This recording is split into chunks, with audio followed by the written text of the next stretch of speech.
Hey guys, welcome to module 6 of the stem and leaf method. We're talking about now the problem phase. So you understand the person's situation, now we need to sort of knuckle down and understand the problem. So what do we really need to know in terms of problem um, before we can really move on? So at a high level, like how effective do they think the process is? Okay, do they like it? Do they not like it? What's their opinion of it? Like expand on their problem. Okay, so this is where appropriate, as we do our best to kind of like get them to really understand like how big their problem is, so they see it.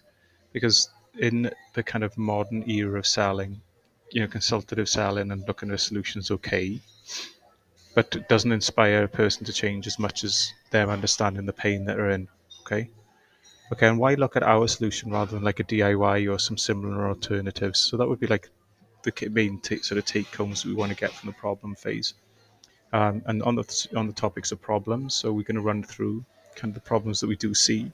Okay, so they don't seem to have any problem with their process, and the fix is ask them to scrutinize their process or call them on their BS. If you really had to think about what one thing that you would change with the current process, what would it be? Or if it's all going to plan, Fred, like why are we even on this call? And then they're going to expose the gap, right? Um, and the problem. Okay, finding too many problems, over probing. Okay, so what I used to do as a fitness trainer and then selling fitness, I used to coach like crazy, and people didn't give a shit, and I was just like going wild because I thought I knew everything about fitness, but it was a sales call. Okay, so don't be over probing, don't be kind of like going deep into the weeds. What we're looking to do, guys, is find out what their perception of the problem is. Okay, and just run with that and run with that alone. Because if you find out too many problems, people are just gonna like the head's gonna go down. They're thinking, what's the point of changing? Okay, from your perspective, Fred, how would you rate the effectiveness of your current strategy? Let's say on a scale of 1 to 10. And Fred says, oh, it's a 4. Okay, why is that? So then he talks about, what this deficit is. All right, so like it's his perspective.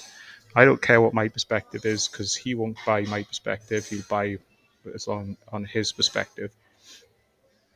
Okay, next problem. The main door closing question was clunky. Okay, what's the main reason you want to do hours rather than just maybe keep doing what you're doing? Okay, so you create like what's called like a Rolodex of pre-rehearsed questions that can be applied to the nuance of the call. So what does that look like? So I've taken this out of a script I designed. Door closer question one, just so I can understand the main reason that you might be looking to generate more revenue, pivot away from your current job. What's the main reason you're looking at Amazon rather than again a higher paid job or doing real estate, stocks, trading? And then that's not going to fit in a lot of times. So you do like a Rolodex, which is door closer question number two, just so I can understand the main reason that you might be looking to generate more revenue, pivot away from your current job, but move to Amazon. Why get a coach and mentor rather than just hanging out on YouTube and get some free stuff, or just try and work it out on your own?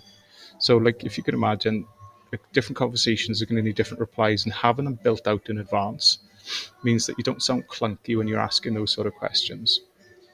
Okay, problem then, you sound clunky as hell and don't consider previously discussed information when asking problem questions. So this happens a lot when I'm coaching people who are really new. It's almost like, when if you're a British audience, we've got kind of a gear stick in the UK because we're kind of like stick shift cars. We've got a clutch and things like that. I know in America, if you're watching from America and other places, you don't really have that as much. But essentially, when you learn to drive, you're grinding the gears and all the rest of it. It's like kind of like that. Okay, so what we find works really well is contextualizing. All right, and what I mean by that is in the following ways. So this would be an example. Like aside from the recent slow results, do you like your current process? So you mentioned that you've been doing this for X amount of time, Fred. So I'm guessing it has some value to you. I mean, do you like the current process you have?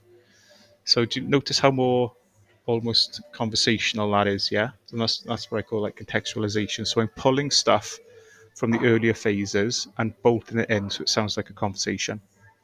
Okay, the next problem then: you don't have a process, or you pick up the wrong broken process? Okay, calmly revert back to the situation questions. So if you think about the Amazon Biz offer that we've talked about, sometimes you probe on their current lifestyle, other times you probe on like the fact that they haven't got the skills to scale. So you might just find that halfway through you just realised, oh my god, Like, this guy's perfectly in love with his job. He just needs to make more passive income because he's only working 20 hours a week and he's just got time in his hands. And he's had a go at setting up a store before and he just doesn't know what he's doing. That's not a problem. So you just go back up the phases. Oh, apologies, Fred. Some people hop on these calls because they're really looking to transition away from the 9 to 5, but that doesn't seem to be the case. You mentioned that you had like an online store and looking to scale. Like, what's the process you have in place now for scaling your store? So we revert back to like the earlier phases then and find out what their broken process is.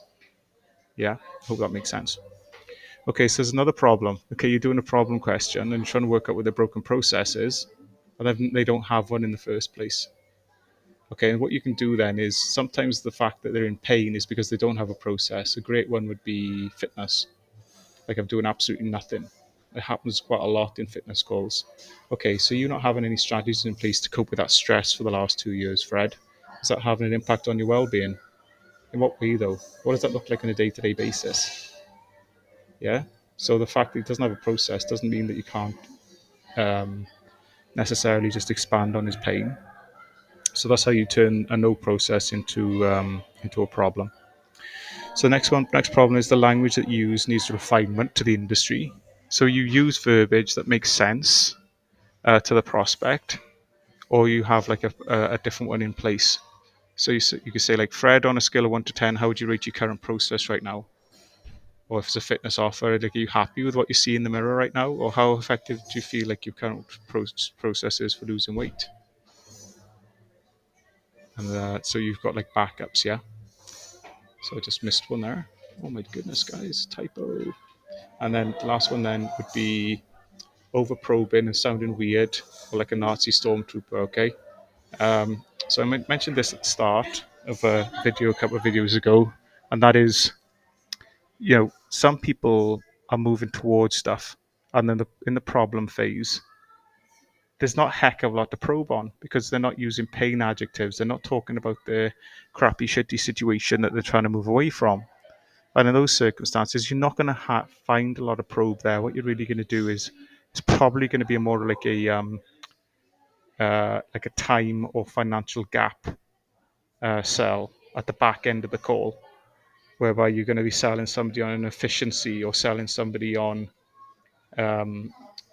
saving their money or making them more money, if that makes sense, rather than just really trying to ham up and dig for the pain so early in the phases where there's not really that much pain to find. So what you tend to find is that as you sort of work through your models and you realize that you're champing at the bit to find the pain, you can come across as just like a bit of a whack-a-mole. You're just trying to probe on everything. It's just like the person just feels like they're just getting smashed about the place. So practice the probing frameworks held in the PDF, which I'll show you in a second, until they sound smooth, and only probe if you're confident that it'll resonate and it makes sense and it'll add value to the call. There's no need to showboat. All right, guys, and this is the probing frameworks. I'll go into more detail later in the videos, but essentially, like, this is a sexy little PDF that you can use in your armory, and just practice it. Just really sort of do some role plays with people about just going there and probing, because once you do that, then you've kind of created a little skill set for yourself. All right, guys, I hope that was useful. Look forward to speaking to you in the next video.